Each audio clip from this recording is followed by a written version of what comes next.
विकास जो आहे तो विकास भविष्यातला विकास ह्या जनतेला दिसत आहे, या कार्यकर्त्यांना दिसत आहे. त्यामुळे त्या ठिकाणी हा ओघ आमच्या भारतीय जनता पार्टीमध्ये त्या ठिकाणी आणि राष्ट्रवादी काँग्रेस अजितदादा गट यांच्याकडे वाढत असलेला आपल्याला दिसून येतो. पण अजूनही तो व्हिडिओ तसाच आहे, अजूनही ते फोटो तसेच आहेत. आणि जर तुम्हाला अजूनही तशी जर शंका वाटत असेल तर मी मतदान कार्डासहित माझे जेवढे कार्यकर्ते माझ्या पक्षामध्ये ज्यांनी प्रवेश केलेला आहे त्या सर्व कार्यकर्त्यांना मी घेऊन पुन्हा एकदा अगदी मतदान कार्डासहित त्या ठिकाणी समोर उभे करतो की ज्यावेळेस त्या ठिकाणी अनिकेत राजे नगरसेवक होते काही वर्षापूर्वी, त्यावेळेस त्या ठिकाणी त्यांनी नगरपालिका किती पाहिली ही जनतेला ज्ञात आहे. त्याचबरोबर त्या ठिकाणी आज आमचे शमशेरदादा नगराध्यक्षपदासाठी उभे आहेत. तो एक सर्वसामान्याचा नेता आहे, तो सर्वसामान्य माणसात जाऊन बसणारा आमचं नेतृत्व आहे ते. दुसरी गोष्ट, आज भाजप पक्ष हा मोठा पक्ष आहे, त्यांच्या नेतृत्वामध्ये त्या ठिकाणी मी काम करण्यासाठी कुठंच कमी पडणार नाही आणि ते सुद्धा मला काम करण्यासाठी कुठंच कमी पडू देणार नाहीत याची मला खात्री आहे. नमस्कार. लोकजागरच्या निवडणूक कट्टा या विशेष भागात आपल्या सगळ्यांचं स्वागत.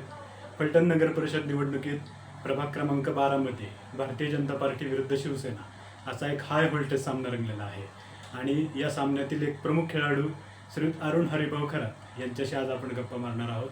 खरात सरांविषयी थोडक्यात सांगायचं झालं तर प्रामुख्याने शिक्षण क्षेत्राशी निगडीत असणारे खरात सर आपल्याला सामाजिक, राजकीय, क्रीडा, सांस्कृतिक अशा वेगवेगळ्या क्षेत्रात वावरताना दिसतात. नगरपालिकेचं राजकीय वर्तुळ यात सुद्धा खरात सर तसे प्रसिद्ध असलेलं नाव आहे, कारण त्यांच्या पत्नी सौ ज्योती खरात या मागील कार्यकाळात नगरसेविका राहिलेल्या आहेत. खरात सर नमस्ते. नमस्ते. प्रचाराला चांगली गती मिळाली होती, परत प्रचाराला ब्रेक लागला आणि आता परत प्रचार सुरू झालेला आहे.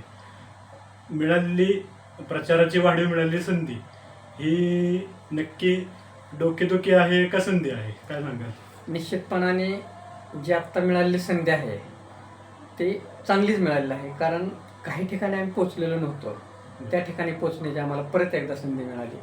त्यामुळे चांगलीच गोष्ट घडलेली आहे, कारण जो फॉर्म भरण्याचा कालावधी होता त्याच्यानंतर जो निवडणुकीचा कालावधी होता तो अतिशय कमी प्रमाणामध्ये होता की त्यासाठी एवढा पुरेसा वेळ नव्हता.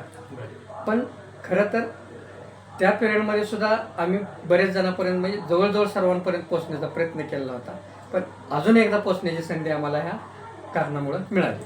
बरं, आता प्रचार तुम्ही बरेच दिवस झालं करताय, पण प्रचारासोबतच शहरात एक चित्र पाहायला मिळत आहे की तुम्ही ज्या पक्षाकडून निवडणूक लढवताय तो भारतीय जनता पक्ष, या भारतीय जनता पार्टीमध्ये ना भूतो न भविष्यती इतका कार्यकर्त्यांचा ओघ आपल्याला वाढताना दिसतोय. तर असं काय आहे भाजपमध्ये की त्यामुळे कार्यकर्ते भाजपकडे आकर्षित होत आहेत? खरं जर सांगायचं म्हटलं तर गेल्या 30-35 वर्षामध्ये आपणही पाहिलं असेल की आपल्या फलटण शहराची काय अवस्था होती. ज्यावेळेस त्या ठिकाणी आदरणीय माजी खासदार रणजितसिंह नाईक निंबाळकर खासदार साहेब झाले, त्याच्यानंतर त्या ठिकाणी आत्ता आदरणीय सचिनदादा पाटील आमदार झाले, तेव्हापासून त्या ठिकाणी फलटण शहराचा थोड्याफार प्रमाणामध्ये चेहरामोहरा बदलण्यास सुरुवात झालेली आहे. आणि आत्ता हे जे स्पीड आहे ते मला वाटतं अधिकच वाढलेलं आहे आणि लोकांचा ओघ असण्याचं कारण असं आहे की विकासाकडे माणसं वळत असतात. ज्या पक्षाचा विकास जोरात चालू आहे त्या पक्षाचा त्या ठिकाणी त्यामुळं लोक त्या ठिकाणी भाजपमध्ये प्रवेश करत असताना आपल्याला दिसून येतं. शिवाय आज आपण जर पाहिलं तर केंद्रात आणि राज्यात दोन्हीकडे भाजपची सत्ता आहे आणि त्यामुळे निश्चितपणाने त्या ठिकाणी नगर परिषदसुद्धा आपल्या फलटणची भाजपकडं, राष्ट्रवादी काँग्रेस अजितदादा गट यांच्याकडेच येणार आहे. आणि विकास जो आहे तो विकास भविष्यातला विकास ह्या जनतेला दिसत आहे, या कार्यकर्त्यांना दिसत आहे. त्यामुळे त्या ठिकाणी हा ओघ आमच्या भारतीय जनता पार्टीमध्ये त्या ठिकाणी आणि राष्ट्रवादी काँग्रेस अजितदादा गट यांच्याकडे वाढत असलेला आपल्याला दिसून येतो. पण काही दिवसांपूर्वी आपल्याच प्रभागात 2 मोठे पक्षप्रवेश झाले, त्यातला एक कार्यकर्त्यांचा पक्षप्रवेश झाल्यानंतर समोरच्या गटाकडून असं विधान आलं की त्यातले बरेचसे 18 वर्षाच्या आतलेच आहेत, तर त्यामध्ये काय तथ्यता होती? अतिशय चांगला प्रश्न आपण विचारला. खरं तर मी ही जी घडलेली घटना होती याच्यावर सुद्धा मी त्या ठिकाणी बाईट देणार होतो, पण ते आता प्रसंग या ठिकाणी तुम्ही प्रश्न हा अतिशय चांगला विचारला. खरं तर मला असं सांगायचं होतं की त्यांनी बाईट दिली की 18 वर्षाच्या आतील सगळी मुलं होती किंवा त्या ठिकाणी बाहेरचीच मुलं होती, म्हणजे फलटण शहरातली या प्रभागातली कोणच नव्हतं असे त्या ठिकाणी विरोधकांचं मत होतं. पण अजूनही तो व्हिडिओ तसाच आहे, अजूनही ते फोटो तसेच आहेत. आणि जर तुम्हाला अजूनही तशी जर शंका वाटत असेल तर मी मतदान कार्डासहित माझे जेवढे कार्यकर्ते माझ्या पक्षामध्ये ज्यांनी प्रवेश केलेला आहे त्या सर्व कार्यकर्त्यांना मी घेऊन पुन्हा एकदा अगदी मतदान कार्डासहित त्या ठिकाणी समोर उभे करतो. कारण तुम्ही जे असे आरोप करता हे बिनबुडाचे करता.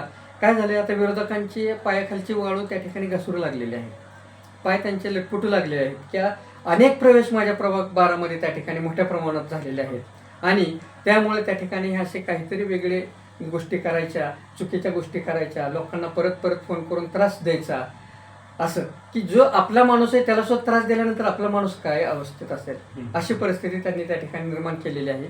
तर त्या दिवशीचे प्रवेश झाले त्यांनी कधीही माझ्यासमोर यावं, त्यांना मी कधीही त्यांना दाखवून देईल की हे 18 वर्षाची आतली मुलं होती का या प्रभागाच्या बाहेरची कार्यकर्ते होते. त्यांनी प्रत्यक्षात फोटो पाहावेत, अतिशय बारकाईने त्यांना जर हवे असेल तर मी फोटो पाठवून देतो आणि मगच त्यांनी त्या ठिकाणी या बाबतीत बोलावं. आता दुसरं एक या निवडणुकीमधला सगळ्यात कळीचा मुद्दा आणि ज्याची चर्चा सगळ्या शहरात निवडणूक जाहीर झाल्यापासून वारंवार सुरू आहे की अनिकेत राजे विरुद्ध शमशेरदादा. आता अर्थातच तुम्ही भाजपचे उमेदवार आहात त्यामुळे तुम्ही शमशेरदादांची पाठराखण करणार, तरी सुद्धा नागरिकांनी काय विचार करावा आणि शमशेरदादा विरुद्ध अनिकेत राजे हा तुम्ही तुलनात्मक फरक कसा सांगता? मी एकच सांगू शकतो की ज्यावेळेस त्या ठिकाणी अनिकेत राजे नगरसेवक होते काही वर्षापूर्वी, त्यावेळेस त्या ठिकाणी त्यांनी नगरपालिका किती पाहिली ही जनतेला ज्ञात आहे. त्याचबरोबर त्या ठिकाणी आज आमचे शमशेरदादा नगराध्यक्षपदासाठी उभे आहेत. तो एक सर्वसामान्याचा नेता आहे, तो सर्वसामान्य माणसात जाऊन बसणारा आमचं नेतृत्व आहे ते. आणि तुम्ही कुठंही अगदी साध्या घरामध्ये जरी त्यांना बोलवलं तरी सुद्धा त्या साध्या घरामध्ये येऊन त्यांना बसायची खुर्चीची गरज नसते, ना कुठं बसाय टाकायची गरज नसते. ते कुठेही जाऊन खाली मांडे घालून अगदी सर्वसामान्य कार्यकर्त्यामध्ये मिक्स होतात. जेवण म्हटलं तर कुठल्याही एखाद्याच्या गरीबाच्या घरी जाऊन करतात. आणि ज्या दिवशी मी नगराध्यक्ष तर आमचे शमशेरदादा झालेले जमाच आहेत, ज्या दिवशी त्या ठिकाणी नगरपालिका ते नगराध्यक्ष म्हणून त्या ठिकाणी विराजमान होणार आहेत त्या दिवशी तुम्हाला मी आज सांगतो की नगर परिषद ही सर्वसामान्य लोकांची असेल. कुठलाही गोरगरीब जरी तिथं त्या ठिकाणी गेला त्याचं जर काम होत नसेल तर शमशेरदादा स्वतःहून त्याचं काम करून देणार आहेत. आम्ही सर्व नगरसेवक तिथं उपस्थित असणार आहोत. त्यामुळं हे एक सर्वसामान्याचं नेतृत्व आहे आणि त्यामुळं 100% त्या ठिकाणी कोणाचंही काम नगर परिषदेमध्ये अडणार नाही याची ग्वाही मात्र त्या ठिकाणी शमशेरदादा नगराध्यक्ष झाल्यानंतर होणार आहे. आता उत्तर देताना तुम्ही म्हणालात की आम्ही नगरसेवक सुद्धा तिथं उपस्थित असणार आहोत. तिथं तुमचा आत्मविश्वास चांगला दिसतोय. आता शहरातून आपण आपल्या प्रभागात येऊया. आता प्रभागात तुम्ही इतके दिवस फिरताय, प्रभागातला काही भाग पहिल्यापासून म्हणजे तुमच्या नेतृत्वात होता सुद्धा. तर आता फिरताना अशा कुठल्या प्रमुख समस्या आता जाणवत आहेत की त्याच्यावरती काम तातडीने करणे गरजेचं आहे? आत्ता खरं तर आपण गेल्या पंचवार्षिकमध्ये विरोधी पक्ष नेत्यामध्ये त्या ठिकाणी होतो. माझ्या मिसेस नगरसेविका होत्या, परंतु त्यावेळी सत्ता नव्हती. सत्ता नसल्या कारणाने कामं बऱ्यापैकी केलेली पण अजूनही त्या ठिकाणी बऱ्यापैकी शिल्लक आहेत. खरं तर 5 वर्षाच्या कालावधीमध्ये एक नगरसेवक अख्ख्या प्रभागाचे तर पूर्ण कामं करू शकत नाही. आत्ता आम्ही फिरताना आम्हाला समस्या जाणवतात काही ठिकाणच्या, पण त्या काही ठिकाणच्या ज्या समस्या आहेत त्या समस्या निश्चितपणाने ह्या पंचवार्षिकमध्ये कोपऱ्यातली सुद्धा समस्या ठेवणार नाही. ह्याचंही कारण आहे, कारण त्या ठिकाणी केंद्रात राज्यात सत्ता आहे, नगर परिषदेमध्ये सत्ता येणार आहे. निधीला कुठेही त्या ठिकाणी आमचे नेते मुख्यमंत्री देवेंद्र फडणवीस साहेब कुठेही कमी पडणार नाहीत. नगर परिषदेला पाहिजे एवढा निधी मिळणार आहे आणि त्यांनी तसा आमच्या खासदार साहेबांना त्यांनी तसा शब्दही दिलेला आहे. त्यामुळं फलटण मी म्हणतो प्रभाग 12चाच नव्हे तर या फलटण शहरातील 27 नगरसेवक आणि 13 प्रभागामधला कानाकोपरा सुद्धा त्या ठिकाणी विकास होण्याचा राहणार नाही, एवढी मात्र मी तुम्हाला 100% ग्वाही देतो. आता प्रचार तुमचा सुरू आहे. तुमची एक प्रचारातली मी क्लिप बघितली, त्याच्यामध्ये एक ज्येष्ठ नागरिक सन्मानाने सांगत होते की खरंच तर आमच्या हक्काचे आहेत, आमची कामं सगळी करतात. तर कसा आहे लोकांचा प्रतिसाद, कसा आहे? लोकांचा प्रतिसाद तसा चांगला आहे, अतिशय उत्कृष्ट आहे. मी सांगतो गेल्या पंचवार्षिकमध्ये मला जर 10 कामं सांगितलं असतील लोकांनी, प्रामाणिकपणे सांगतो, माझ्याकडून त्यातली 5 कामं झाली नसतील, 5 कामं मी केली. पण ज्यावेळेस त्या ठिकाणी माझ्याकडून काम हो अगर न हो, ज्यावेळी मला लोकांनी फोन करून ज्या ठिकाणी बोलवलं त्या ठिकाणी मी उपस्थित झालेलो आहे. आणि माझ्या प्रयत्नाने त्या ठिकाणी त्यांचं काम करण्याचा प्रयत्न 100% त्या ठिकाणी केलेला आहे. आणि लोकांचं एवढंच मत असतं की काय नाही, आमचा हा नगरसेवक आहे, हा माणूस जो आहे, हा माणूस भले त्याच्याकडून काम नाही झालं तरी तो वेळेला आणि आपल्या अडचणीला त्या ठिकाणी येऊन उभा तरी राहतो. ही तर एक महत्त्वाची गोष्ट त्या ठिकाणी असते. त्यामुळं 100% लोकांचा प्रतिसाद मला चांगलाच आहे, लोकांच्या प्रतिक्रिया चांगल्या आहेत. लोक स्वतःहून म्हणतात काय नाही, आमचे खरास सर आहेत, हे खरास सर 100% आमच्या अडचणीला त्या ठिकाणी उभं राहिलेलं आहे, असं त्यांचा प्रतिसाद मिळतो. आता काही ठिकाणी एखादं काम जर झालं नसेल, असं मी म्हणत नाही की प्रत्येकाचा सर्वांचा मला प्रतिसाद असतो. एखादं काम नाही झालं तर एखादा माणूस माझ्यावर सुद्धा नाराज असतो. आता हे आपल्या हाताची 5 बोटं आहेत, त्यापैकी 3 बोटं चांगली असली तरी 2 बोटांचं बोट तर राहिलेलं असतं का, काहीतरी अडचणी असतात. त्यामुळं थोडंफार असतंय लोकांचे, पण त्यांनाही त्या ठिकाणी मी ग्वाही दिलेली आहे की जर एखादं दुसरं कुठलं काम झालं तर ह्या पुढच्या पंचवार्षिकमध्ये 100% काम करून देण्याचा प्रयत्न मी करणार आहे. दुसरी गोष्ट अशी असते की गेल्या वेळेस माझ्या सौभाग्यवती त्या ठिकाणी नगरसेविका होता. महिलांच्यात पुरुषात थोडासा फरक असतो, म्हणजे किंवा काम करण्याबाबतीत, किंवा त्या स्वतः नगरसेवक होत्या पण मी स्वतः बघत होतो, तेवढं माझं वजन बी त्या ठिकाणी नगर परिषदेमध्ये पडत नव्हतं. पण ज्या वेळेस मॅडमला त्या ठिकाणी संधी मिळायची त्यावेळेस त्यांनी त्या ठिकाणी काम करण्याचा प्रयत्न केला. त्यामध्ये मी बराचसा त्या ठिकाणी लोकांची मदत करण्याचा किंवा त्यांना कामासाठी मी केलेला आहे प्रयत्न तसा.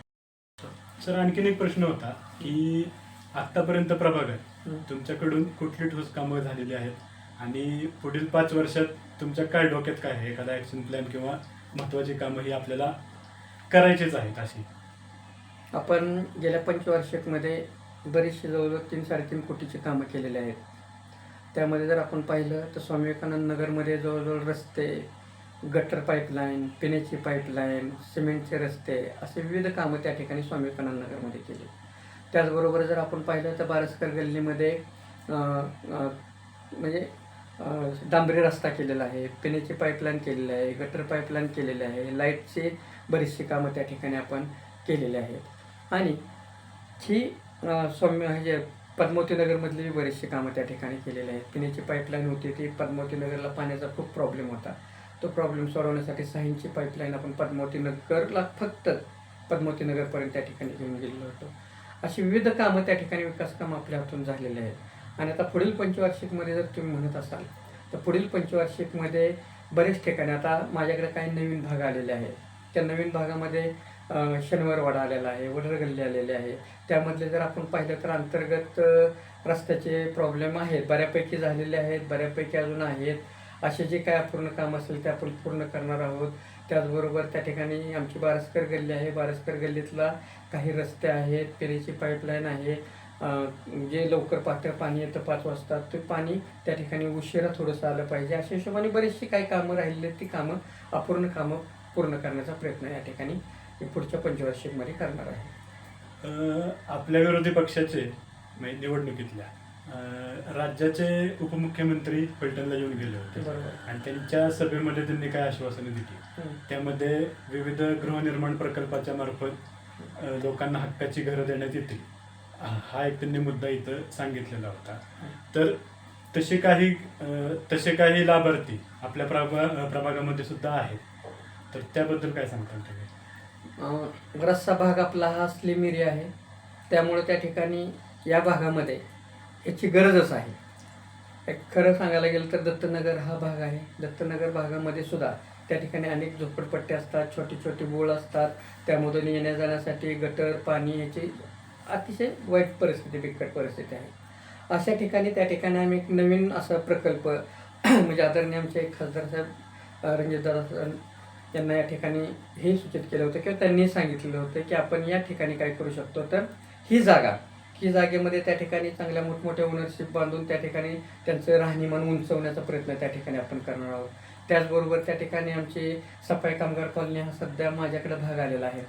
सफाई कॉलनीमध्ये सुद्धा त्या ठिकाणी आमचं नेतृत्व रणजित नाईक निंबाळकर यांच्या माध्यमातून त्यांनी त्या ठिकाणी अगदी म्हणजे शब्दच दिलेला आहे की त्या ठिकाणी जी लोकांच्या घरांचा प्रॉब्लेम आहे ती त्यांच्या घरांचे प्रॉब्लेम त्या ठिकाणी सॉल्व्ह करून त्यांना कायमस्वरूपी त्यांनाच ते घर मिळावं असे प्रयत्न त्या ठिकाणी 100% आम्ही करणार आहोत आणि हे होणारच आहे.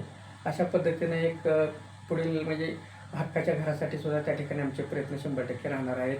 त्याचबरोबर त्या ठिकाणी आपल्या बऱ्याचशा घरकुलाच्या योजना आहेत. ह्या घरकुलाच्या योजनासुद्धा त्या ठिकाणी मी माझ्या मतदारसंघामध्ये त्या ठिकाणी लोकांना 100% मिळवून देण्याचा प्रयत्न करणार आहे. पाठीमागेही त्या ठिकाणी केलेलं आहे. बरेचसे जवळजवळ 160-170 घरांना त्या प्रयत्न असणार आहे. आता निवडणूक होत असते, निवडणूक संपत असते. बरोबर. निवडणूक झाल्यानंतर बऱ्याचदा लोकांच्या ह्या तक्रारी राहतात की एकदा निवडून गेला माणूस की परत काय आम्हाला तोंड दाखवायला येत नाही. बरोबर. तर आणि आता तुम्ही निवडणूक लढवताय भारतीय जनता पार्टीच्या चिन्हावरती. भारतीय जनता पार्टी ही सध्याच्या घडीला एक मोठी राजकीय शक्ती आहे.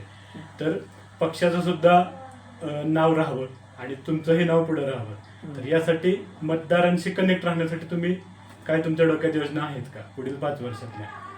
तसंही माझ्या डोक्यामध्ये योजना आहेत. गेल्या पंचवार्षिकमध्ये सुद्धा लोकांना तसा माझा अनुभव आहे की निवडणूक झाल्यानंतर काही लोकांची परिस्थिती अशी बी असते की निवडणूक झाल्यानंतर परत लोकांच्या संपर्कात न राहणे. आपलं काम झालं आता तुमचं तुम्ही बघा अशी लोक असतात. परंतु मी गेल्या पंचवार्षिकमध्ये तसं कधीच केलेलं नाही. संपर्कात प्रत्येकाच्या संपर्कात आहे. म्हणूनच त्या ठिकाणी गेल्या वेळेस माझ्या सौभाग्यवतीला संधी दिलेली आहे. आता ही संधी जे काय राहिलेली अपूर्ण काम आहे ती पूर्ण करण्यासाठी त्या ठिकाणी मी संधी मागितलेली आहे आणि मलाही त्या ठिकाणी नेतृत्वाने संधी दिलेली आहे आणि त्याचा पुरेपूर उपयोग त्या ठिकाणी मी या पंचवार्षिकमध्ये त्या ठिकाणी निश्चितपणाने करणार आहे. दुसरी गोष्ट, आज भाजप पक्ष हा मोठा पक्ष आहे. त्यांच्या नेतृत्वामध्ये त्या ठिकाणी मी काम करण्यासाठी कुठंच कमी पडणार नाही आणि ते सुद्धा मला काम करण्यासाठी कुठंच कमी पडू देणार नाहीत याची मला खात्री आहे. बरं, आता शेवटचा प्रश्न. 27-0 असं सुरुवातीपासून ठामपणे सांगितलं जातंय, तर आपला अंदाज काय आहे? 27-0 होण्याचं जास्त चान्सेस आहेत. ह्याचं कारणही तुम्ही मला मगाशी प्रश्न विचारलेला होता की सर तुमचा फलटण शहरामध्ये प्रत्येक रोज एक नवीन प्रवेश होत आहे. अगदी भाजपकडे असा ओघ वाढलेला आहे. या हिशोबावरच आमचं नेतृत्व म्हणते की 27-0 त्या ठिकाणी आम्ही करणार आहोत असं म्हणणं आहे. 20 तारखेला मतदान होतंय, त्या निमित्ताने तुम्ही मतदारांना काय आवाहन कराल? 20 तारखेला मतदान होते.